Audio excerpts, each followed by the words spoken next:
Hello mga Day! So for today's video nga ay sinundo ko nga itong si Sarah sa kanyang eskwelahan. Dahil nga hindi nga siya masusundo ng aking biyanan. So dahil free naman ako mga Day, ay ako na talaga ang sumundo. Dahil ako naman ang nani mga Day. So hindi nga maganda ang panahon kaya hindi nga kami makalabas mga oras na yun mga Day. Dahil sobrang lakas ng hangin at makulimlim at medyo malamig-lamig din. So nag-stay at home nga kami muna ng mga bata. Siyempre, habang abala ang Sarah sa kanyang mga ginagawa, ay ba'y nagkakape ang nanay. At nakaupo lamang si sanayan mga oras na yan. At binigyan ko nga ng activity ito si Sarah nang maaliw naman mga Jai. So isa nga ito sa aking sa aking binibigay sa kanya mga Jai. Tama ba yung Tagalog ko mga Jai? So ito ay binibigay ko talaga sa kanyang mga activity. Dahil ito lang yung alam ko mga Jai. At ito, nagkubo-kubo nga kami dito mga Jai. Kaya sa lahat ng mga nanay ay saludo ako mga Jai dahil hindi talaga biro ang magpalaki ng mga bata mga Jai. So sa mga oras ng yan ay bandang hapon na yung mga Jai ay umaraw nga. At nakita ko nga itong aking benan, abay, abala rin sa kanyang pananim. Sabi ko nga sa kanya, bakit mo dyan tinanim? Eh dati naman mga Jai, ay sa likod namin na ng aming bakuran nagtatanim itong aking biyanan. Pero dito niya na tinanim itong beans. Sabi daw niya, mas malamig daw dito sa harapan. So after nga ng mga Jai, ay syempre punong abala na naman tayo mga Jai dahil ako ang nakatoka magluto. At sa mga oras ngayon ay hindi isa kundi dalawang ating lulutuin. Dahil ang gusto nga kainin ng ating Papa Lane ay ang buttered chicken ay maanghang yun mga Day. At hindi nga namin makain yun ni Sarah. Dahil sobrang anghang mga Day. Siyempre, iba ang pagkain namin ni Sarah. So, naisip ko, maglutuan na lang siya ng adobo. Paborito niya yung mga Day. Pero lalagyan ko ng beans at potato mga Day, no? Para may gulay-gulay naman, no? So, ito yung natira kong manok nung nakaraan. So, sabi ko, lutuin ko na ngayon para hindi masira. Sayang naman, di ba? So, dalawang parte yan ng chicken breast. Yan yung gagawin nating buttered chicken mga Day. So, mabalik nga lang tayo sa pagiging nanay mga Day.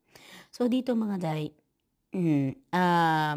mas malaki ang sinasahod ng mga lalaki kaysa sa mga babae. Why? Kasi nga naman hindi tayo makapag full-time mga Jai. Sabi ko nga sa inyo, hindi uso dito ang nani. Uso dito opyang. Pero kapag mahirap kagagaya ko mga Jai, ay nako, wala tayong bahay para kung saan natin patirahan ng opyang natin, oy. So, tis-tis lang tayo mga Day. Hindi rin ako makapag full-time kaya ako yung talaga yung medyo abala talaga sa bahay, the same time sa mga bata mga Day. Dahil 3 times a week lang naman ako nagtatrabaho mga Day. Hindi nga ako makapag full-time dahil ayoko naman mga Day na pabayaan ko lang lagi ang aking mga anak sa aking biyanan. Hindi rin maganda yun, no? So, every week, Monday and Tuesday, 8 hours ako nagtatrabaho mga Day. And Wednesday ay 4 hours lang mga Day. Half day lang ko baka. Kaya nasusundo ko talaga ang aking bebe, Sarah, sa kanyang eskwelahan. Pero si biyenan ko talaga ang naghahatid kasi siya may yung may car. Lalo na kapag hindi magandang panahon, siya talaga yung naghahatid sundo mga Day. Lagi siya nagvo-volunteer. O, diba? Kapag nag-volunteer, sige lang, oy, go lang. Kasi may sasakyan ng aking biyanan. Kapag nagkasasakyan na tayo mga Day, hindi ko na kailangan ng kotse na biyanan. No? So ako na yung mag-drive. Pero ngayon, tis-tis lang muna tayo kung ano yung naandyan, ano yung available mga Day. Yun lang ang dapat na kunin nating sources, di ba? So, yan mga Day, sobrang abala ako nun. Pasalamat na lang din talaga ako. Ang aking sanay ay napakabait mga Day. So, sotay-sotay lang tayo ng wala nga pala tayo bawag, no? Ng ating sibuyas, ng ating bombay ba? Sinutay lang natin. Sinama ko na rin itong ating chicken, no? Sinama ko na pareho. So, medyo nag-apoy-apoy nga dyan ang ating chicken. Oy, muntik na masunog ang bahay, oy. But anyways, mga Zay, lagi ko naman sinasabi sa inyo, lahat ng nakikita ninyo masaya ako. Nakakapagod man sa inyong paningin, yung mga pinagagawa ko dahil sobrang busy ko talaga mga Zay. To the point na wala na akong oras sa mga social life tulad ng hangout with my friends mga Day.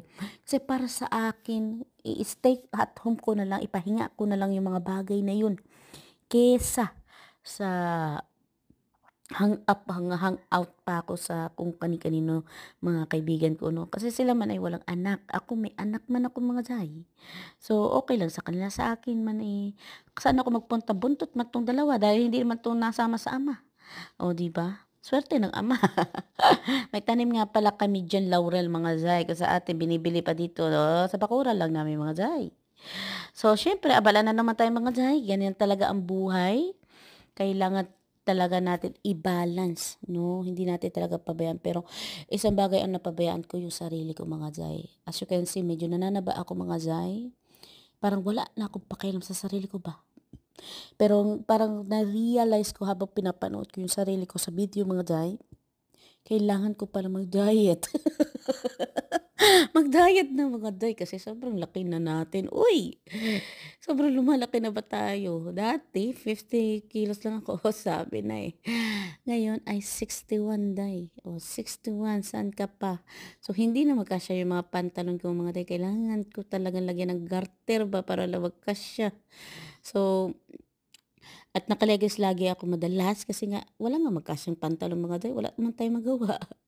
Gusto ko talaga mag-diet na 'no, kaya ko naman mag-diet pero at the moment mga day hirap pa ako kasi nagpapadede ako kay Sanaya. So gustuhin ko magpapayat baka naman wala na akong lakas nun mga day. So si Sanaya ay nadete pa kasi sa akin kaya isa rin yung sa kino-consider ko pero gusto ko talaga later na umpisahan na ang pagda-diet mga day. Dahil yung braso ko parang, malaki pa sa braso ni Papa Lane, uy. Ayan na nga day kasi masarap talaga ang luto ko mga day, charot oy. So nadamay pa yung luto, oh, tignan niyo naman ang braso ko. Talagang nilait ko na ang sarili ko, paunahan ko na kayo mga day. Kasi alam ko may mga mata na naman diyan magsabi na naman ang laki-laki mo, ay bahala kayo mga day. Kasi nga naman ayoko nang isipin pa kung anong sasabihin ng ibang mga day. Kasi I'm happy naman sa ginagawa ko at yun ang masaya. At yun ang mahalaga anyways. So ayan mga day, malapit na tayong ano 'no, matapos sa ating mga ginagawa. So mapapansin niyo dalawa-dalawa niluluto mo, basta alam ko na yung rekado, naka-focus na ako diyan, alam ko na kung ano yung sunod-sunod. Hindi ko nahahalo ang mga flavor ng adobo sa ating chicken butter, napakalayo sa realidad. So yun mga day, minsan yung kape ko pagkatimpla ko ba nalalagay ko sa freezer, hindi ko namamalayan, ewan ko ba nangyari yun sa akin, nangyari din ba yun sa inyo mga day? So ayan na naglagan na tayo ng toyo 'no, nagtoyo para sa ating adobo. Siyempre iba-iba yung way ng pag-aadobo natin. So ako naglalagay ako ng konting asukal para lang ba mag-balance mga day 'no? Mag-balance lang yung alat, at hindi gano'n kaalat ba. So nilalagyan ko ng konting, toyo, gano'n naman ang sikreto nating mga Pilipino maglagay ng asukal para mag-balance ang lasa.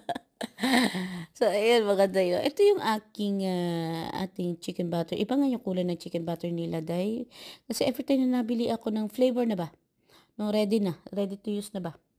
So, iba-iba lagi ang kulay kaya pati yung butter, yung chicken butter ko iba-iba kulay, minsan red, minsan yellow, minsan light brown, ano ba? Uy. So, ayun mga day 'no. So, si Papa Lane kasi medyo maselan 'to sa pagkain, gusto lagi karne. Sabi ko, "Maggulay-gulay ka rin, baka naman na hindi ka na umabot ng 80 years old niyan." Tandaan mo 10 years ang gap natin, uy. But anyways mga day, ganito talaga sa the Netherlands 'no. Kung sino yung malaki kumita, madalas sila talaga yung ano, nagtatrabaho kasi maliit kumita, sila yung mag-stay sa bahay madalas. So, sa amin dalawa ni Lane, siya yung malakas kumita. Mas mataas ang per hour niya kumpara sa akin mga jay. So, gustuhin ko mag full-time at maghati kami sa oras. So, i-consider ko na lang yung kanya. So, siyempre after ng dinner natin mga day, hindi pa natatapos ang ating gawain. So, nakatambak na naman yung tupuin ko at bago nga ako aalis kinabukasan ng mga day, dahil pupunta nga kami sa aking kaibigan at do'n kami mag-sleepover. Oo, oo, paunahan ko na kayo. Kasama ko po ang dalawang bata. Sabi ko nga sa inyo kung saan ako magpupunta, buntot talaga yung dalawa. So eto mga day 'no, sasanayan na andiyan tapos naliligo si Sarah mag-isa, marunong na yung maligo mag-isa. Pero alalay lang kasi minsan sumosobra siya sa pagligo ba. So, tinupi ko na yung damit ng aking mga anak para wala na ba akong isipin. Parang kapag ako umalis ng bahay, ayoko na may naiiwan akong trabaho ba o gawaing bahay, no? At saka mga day ay ganito talaga ako, no? Ayoko talaga may naiiwan na trabaho o ligpitin, no? Gusto ko iiwan ko yung bahay na alam kong tapos ko siya nagawa, no? So, sa mga oras na nga yan, ito na lang yung aking gagawin. Tapos pahinga na rin ako mga zay. Pagtulog na yung mga bata, yun na yung pahinga ko mga zay. Kasi ganun talaga ang nanay, no? Walang pahinga yan eh. 24 hours na nagtatrabaho yan. Yung tulog na, naku, minsan putol-putol pa kasi may check natin yung mga anak natin, di ba? So, pero thankful ako at forever grateful talaga ako sa blessing. Kasi yung mga anak ko, malaking blessing, inspirasyon yan para sa akin.